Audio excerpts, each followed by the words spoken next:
나르시시스트, 다른 사람에게 심적인 피해를 주고 반사회성 성질을 갖고 있는 자기애성 성격장애.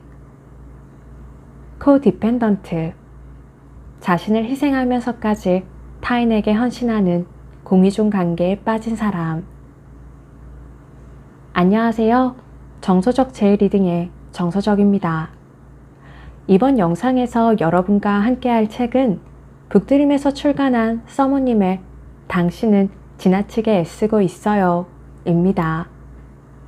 저자이신 서머님은 엮이는 가정에서 태어나 정서적 경제적 돌봄을 충분히 받지 못한 채 성장했으나 끊임없는 공부와 노력으로 부정적 정서의 대물림을 끊으시고 남편과 함께 5살 배기 아들을 키우며 행복한 가정을 꾸려나가고 있으십니다. 현재는 스스로 살아남기 위해 독학하며 찾은 해결책을 나르시스트 학대 피해자들과 공유하기로 결심하고 2018년부터 유튜브 채널 서머스 사이다 힐링을 운영 중이시며 부모나 가족 간의 학대부터 배우자나 애인의 가해까지 다양한 형태의 나르시스트 학대를 당한 피해자들을 응원하며 이를 극복하도록 다양한 방송활동과 온라인 서포트에 힘을 쓰고 계십니다. 첫 저서로는 제 채널 영상에도 업로드되어 있는 나는 왜 엄마가 힘들까가 있습니다. 나는 왜 엄마가 힘들까에서는 부모와 자식 간의 관계에서 일어날 수 있는 나르시스트 학대에 대해 중점적으로 다루고 있습니다.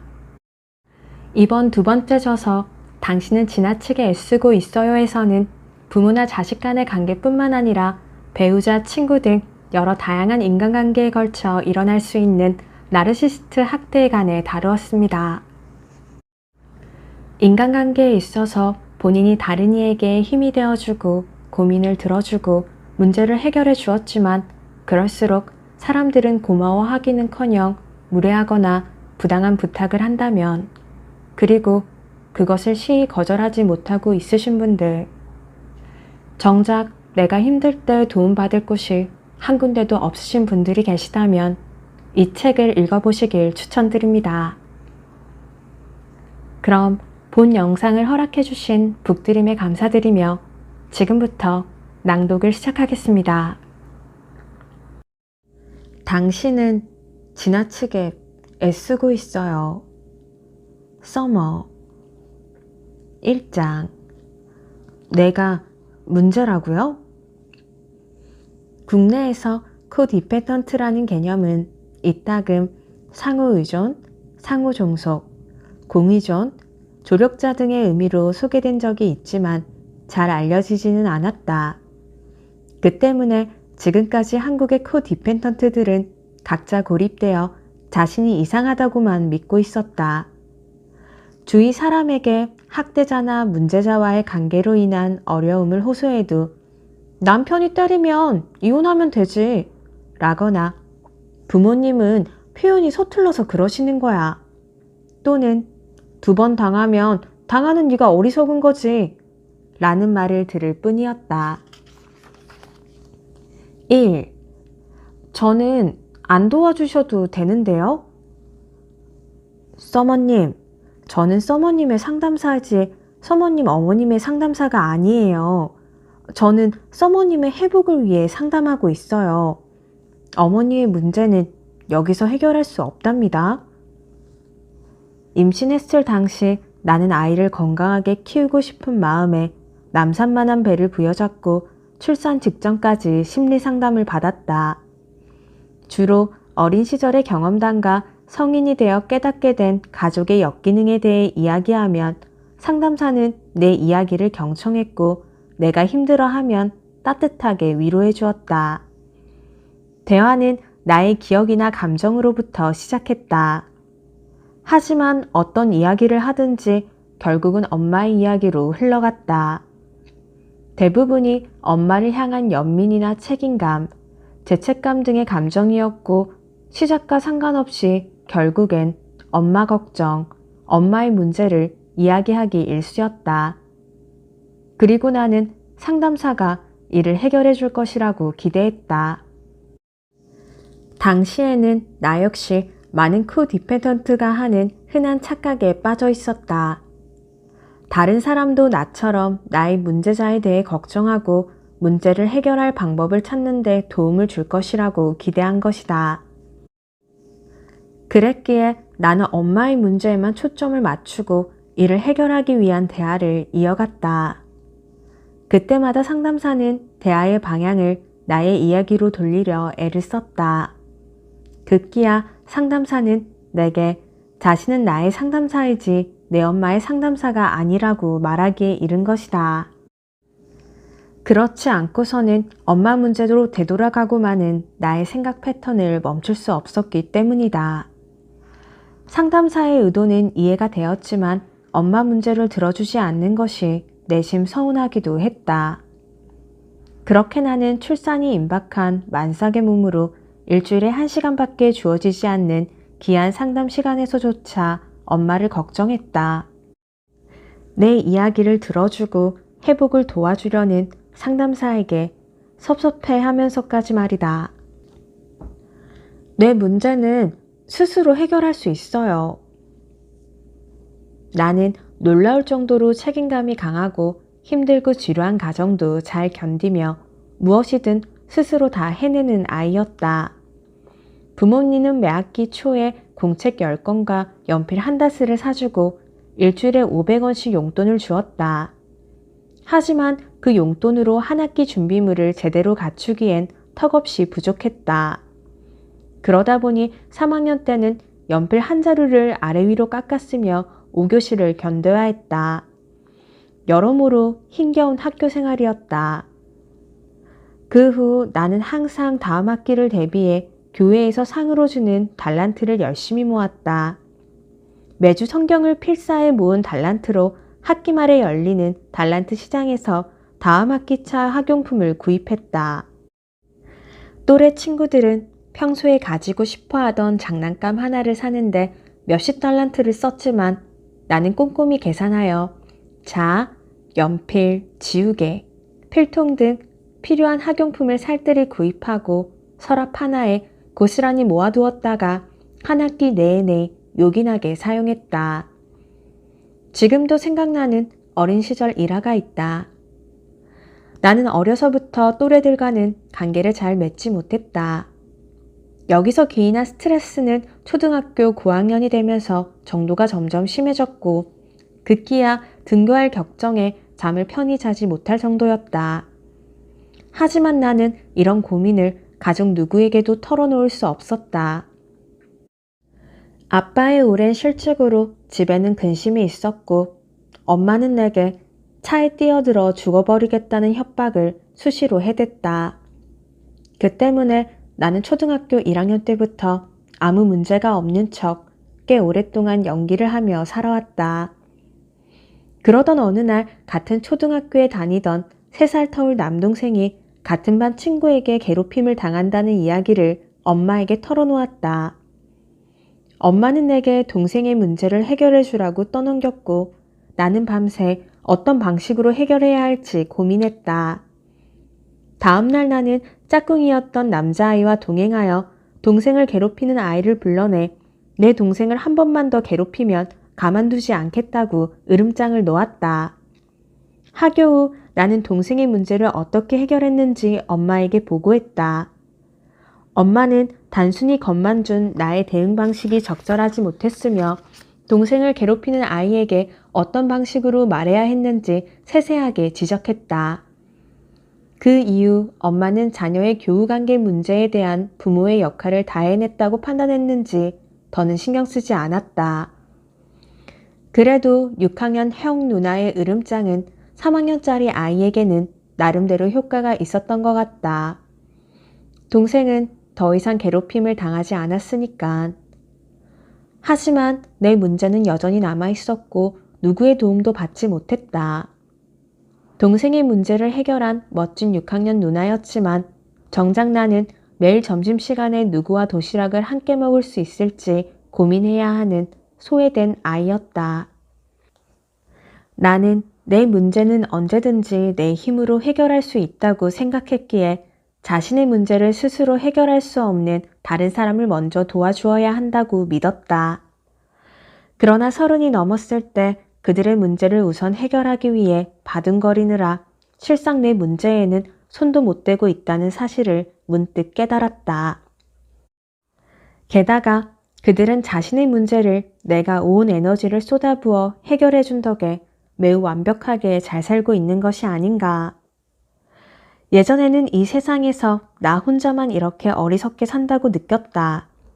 하지만 코디펜던트 성향에 대한 나의 경험과 공부한 내용을 유튜브와 온라인 카페에 올리면서 예전의 나와 같은 의문과 혼란, 잘못된 책임감에 사로잡혀 사는 사람들이 많다는 것을 알게 되었다.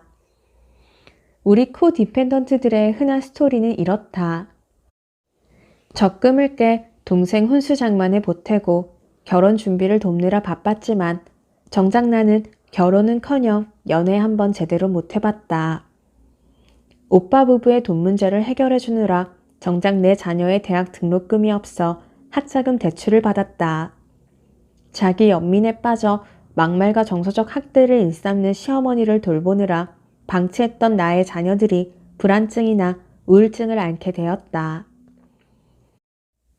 이런 사례가 내 이야기처럼 느껴진다면 당신은 코디펜던트일 가능성이 다분하다.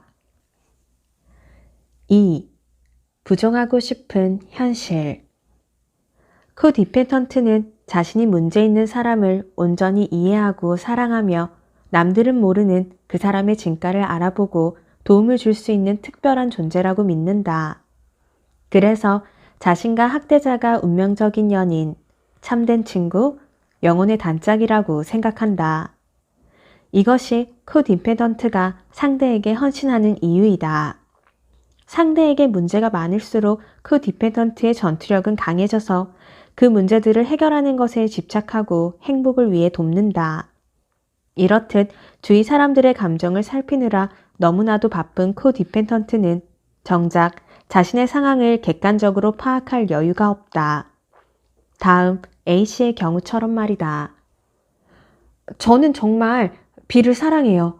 B도 저를 사랑하지만 그 사람에게는 아주 복잡한 상황이 있대요. 그래서 저와 함께할 수 없다고 해요. 우리는 수년 동안 못 만났지만 마지막으로 만났을 때는 B가 유학 중인 뉴욕에서 함께 크리스마스를 보냈답니다. 우리는 며칠 동안 불같이 사랑했고 매 순간이 황홀했어요. 하지만 B는 자신의 상황 때문에 제가 상처받게 하고 싶지 않다며 내게 한국으로 돌아가라고 하더라고요.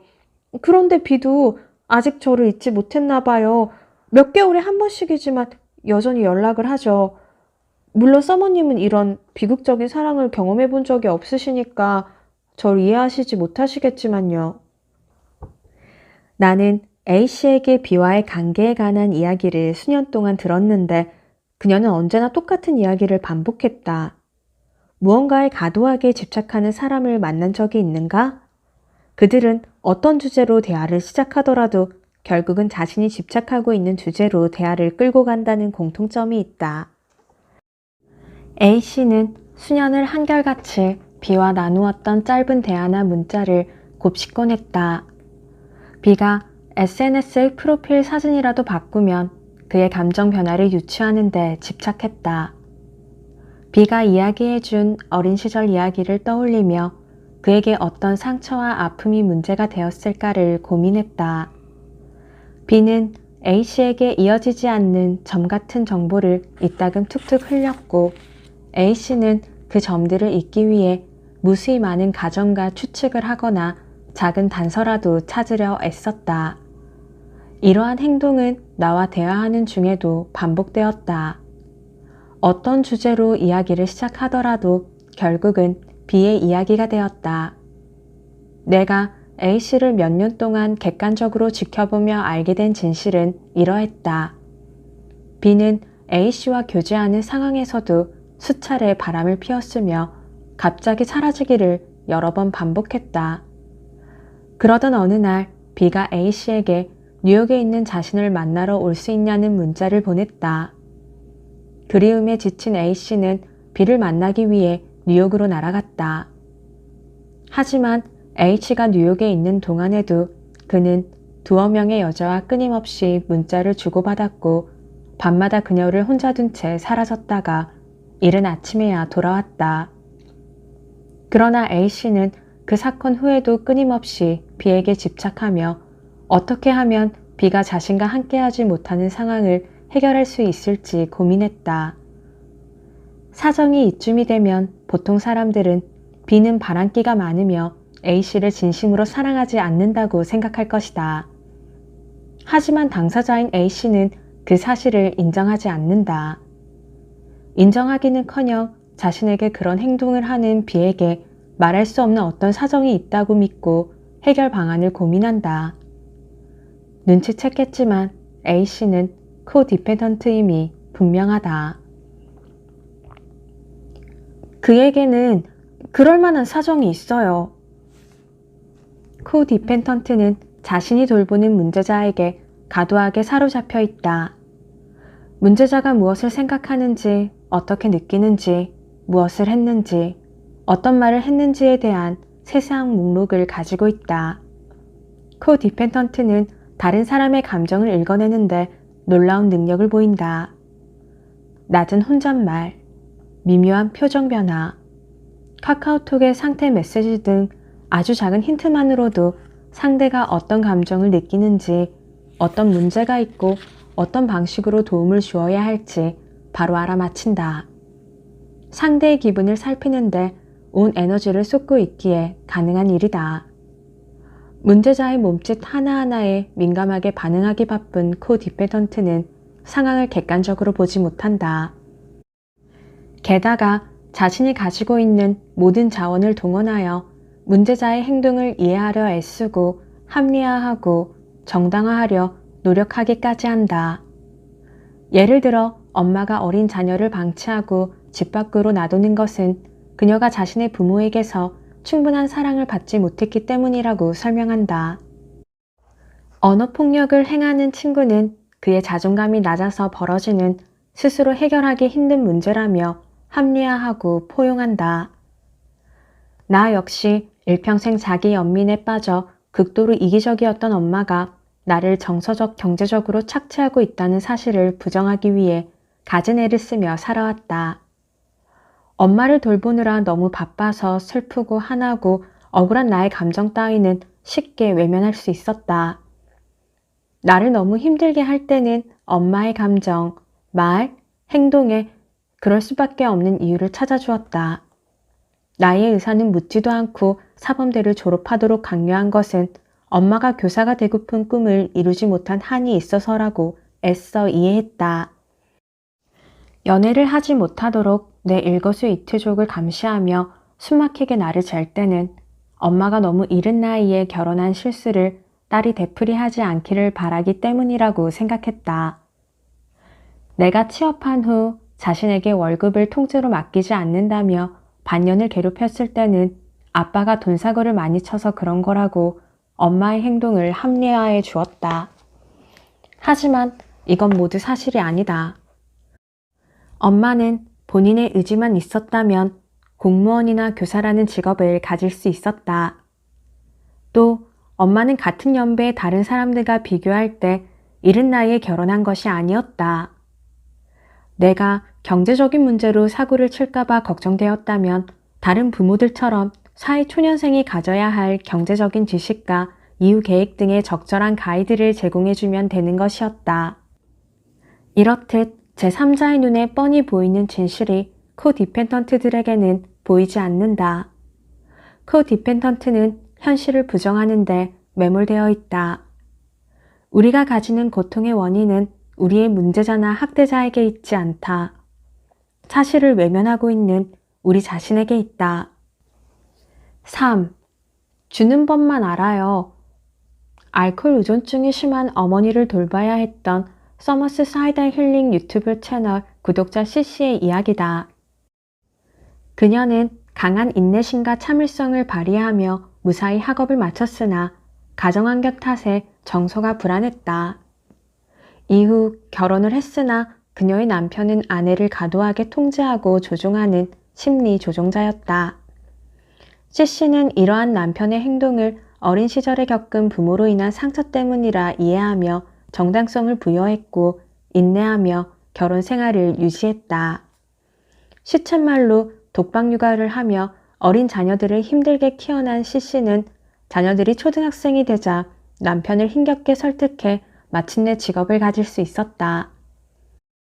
그런데 그녀가 선택한 직업은 상처와 울분이 많은 이들을 품어주고 돌봐야 하는 쉼터 직원이었다. 결국 그녀는 직장에서조차 중독적인 헌신과 희생을 할 수밖에 없었다고 고백했다. 그런 직장을 선택한 것 역시 그녀의 코디펜던트 성향 때문이었으리라. 보통 사람들 같으면 왜 그랬대? 안 그래도 힘들 텐데 라고 고개를 갸우뚱했을 것이다. 많은 코디펜던트가 C씨와 같이 자신의 희생과 헌신이 필요한 사람들에게 이끌리며 그들과 오랫동안 관계를 유지한다. 코디펜던트는 자신보다 다른 사람의 필요를 더 존중하며 타인을 돌보고 책임지려 노력한다. 또 앞서 언급한 사르처럼 불공평한 관계를 떠나지 못하거나 떠난다고 하더라도 다시금 비슷한 상황에 부닥친다. 왜 코디펜던트는 희생하고 헌신하면서도 보답은 받지 못하는 관계에 머무르며 거기에서 벗어나지 못하는 것일까? 코디펜던트 성향을 가진 우리는 내가 도움을 줄 수 있는 상대에게 끌린다. 그 사람의 문제를 해결해주고 도움을 주는 한 상대방은 나를 떠날 수 없다고 생각하기 때문이다. 도움을 받을 때보다 줄 때가 속이 더 편하다. 내 도움이 필요한 상대를 돌보는데 익숙해진 탓이다. 또한 내 도움을 받는 상대가 나를 먼저 떠날 리도 없다. 내가 도움을 주는 한 관계를 지속할 수 있다고 생각하기 때문이다. 반면 도움을 받는 일에는 익숙치 않기에 도움을 받으면 꼭 그에 합당한 보답을 해야 직성이 풀리고 적당한 보답을 하지 못할 것 같으면 아예 도움을 거절하기도 한다. 이런 심리는 어디에서 나왔을까? 코디펜던트 성향을 가지고 있다는 것은 부모나 배우자에게 적절한 사랑과 관심, 돌봄을 받지 못했다는 의미이기도 하다. 가족이나 배우자가 자기 중심적인 성격이었거나 무책임했거나 정서가 불안한 사람이었기 때문일 것이다. 이러한 관계에서 우리는 그들을 돌보고 위안해 주어야만 사랑을 받을 수 있다. 누군가에게 필요한 사람이어야 사랑받을 수 있다는 것을 경험을 통해 학습해 온 것이다. 보답받지 못하는 사랑. D씨는 화목한 가정을 갖고 싶다는 일념 하나로 고군분투하며 살았다. 그녀는 모든 문제의 원인을 가난 때문이라고 생각했기에 명품 가방이나 해외여행 같은 것은 꿈도 꾸지 못하고 죽어라 일만 했다. 그렇게 번 돈은 집 월세, 동생의 용돈, 가족의 여행 경비 등 고스란히 가족을 위해 쓰였다. 열심히 일한 그녀의 몫은 없었다. D씨는 부모님은 50살이 넘자마자 그녀에게 생활비를 의존했다. 그녀가 가족을 위해 돈을 쓰면 그 찰나만큼은 그녀가 그토록 꿈꾸었던 부모의 사랑, 형제간의 우애, 가족의 애틋함을 느낄 수 있었다. 가족의 정이 그리웠던 그녀는 조금이라도 그것을 느끼기 위해 바둥거리며 돈 벌기에 급급한 인생을 살 수밖에 없었다. 안타깝게도 D씨가 노력을 하면 할수록 부모의 요구는 더 많아졌고 그녀가 감당해야 하는 몫은 늘었다. 마흔이 다 된 그녀는 그동안 모은 돈을 탈탈 털어 부모님의 전세금을 마련해 주기에 이르렀다. D씨는 부모에게 그동안 월세를 내고 이 전세금을 마련하느라 너무 힘들었다고 덤덤하게 고백했다. 그런데 이 말을 들은 아버지는 싸가지 없는 년이라고 욕을 퍼부었고 어머니는 아버지께 싹싹 빌라며 사과를 종용했다. 코디펜던트는 다른 사람의 문제에 발벗고 나서서 해결해주고 도움을 주기에 대가 없이 베푸는 것처럼 보이지만 사실은 상대에게 바라는 대가가 확실하다. 언젠가 상대가 나의 희생, 헌신, 사랑, 보살핌에 감동하여 자신의 잘못을 깨닫고 고마워하며 보답해 줄 것을 기대한다. 그러나 불행하게도 우리가 보살피고 돌봐주는 상대가 우리의 기대에 답하는 경우는 별로 없다. 그들은 놀라울 정도로 우리의 희생에 고마워하지 않는다. 우리가 책임져야 했던 문제에 대해서도 별로 알고 싶어 하지 않는다. 이것이 이해되지 않는 우리는 노력이 모자랐다 여기고 더욱더 열심히 헌신한다. 코디펜던트는 치유해야 할 문제 행동. 코디펜던트는 인격장애나 성격장애로 불리지 않는다. 정신질환을 진단하는 기준에 포함되어 있지 않기 때문이다. 하지만 코디펜던트가 병적인 인격장애로 분류되지 않는다고 해서 심각하지 않은 것은 아니다. 코디펜던트는 우리가 반드시 극복하고 치유해야 할 문제 행동이다. 많은 코디펜던트는 학대자, 문제자, 조종자에게 휘둘리며 병적으로 다른 사람을 돌보고 책임지고 희생한다. 자신이 소중하다고 생각하는 사람에게 학대당하고 착취당하고 있다는 현실을 부정하고 본인의 감정까지 외면하면서 학대자로부터 사랑받기 위해 소중한 시간과 에너지를 낭비한다. 자신이 그들을 변화시킬 수 있다고 믿으면서 말이다. 코디펜던트는 자신을 희생해 남을 돌보는 삶을 살았지만 보상은커녕 항상 더 어려운 문제에 봉착할 뿐이며 학대자들은 변하지 않는다. 하지만 이런 일이 반복되어도 자신의 노력이 부족한 탓이라 생각하며 다시 강행군한다. 이와 같은 삶을 살고 있다면 당신은 자신이 코디펜던트라는 사실을 인정해야 한다. 그러면 비로소 답이 보일 것이다. 코디펜던트 중 일부는 상담이나 학습을 통해 자신이 돌봐온 소중한 존재가 본인을 힘들게 한다는 것을 받아들인다. 그런데도 대다수는 결국 학대자의 곁에 남는다. 코디펜던트에게 자신의 도움이 필요한 존재를 내친다는 것은 너무나 힘든 일이기 때문이다. 책임감이 강한 코디펜던트는 어떤 환경도 극복할 듯한 강인한 존재처럼 보이지만 실제로는 다른 사람을 돌보는데 중독된 한자이다. 이를 스스로 인정할 때 비로소 코디펜던트 솔루션에 한 발짝 다가갈 수 있다. 우리는 미치거나 집착이 강한 이상한 사람이 아니다. 단지 코디펜던트였던 것이다. 1장의 핵심 1. 코디펜던트 성향을 가진 사람은 자신의 문제는 스스로 충분히 해결할 수 있다고 믿거나 외면해버리기 일쑤이지만 자신의 도움이 필요하다고 생각되는 타인의 문제에는 지나치게 집중한다. 2. 코디펜던트는 현실을 객관적으로 인지하기보다 용납해서는 안 되는 타인의 행동을 과도하게 정당화 합리화시키며 받아준다. 3. 자신이 처한 상황과 관계를 객관적으로 인지하고 인정하는 데서 코디펜던트의 치료가 시작된다. 4. 자신이 코디펜던트 성향을 가지고 있다고 생각하는가? 그렇다면 이 문제를 해결할 사람은 당신 자신뿐이며 문제를 해결할 책임도 오직 자신에게만 있음을 깨달아야 한다.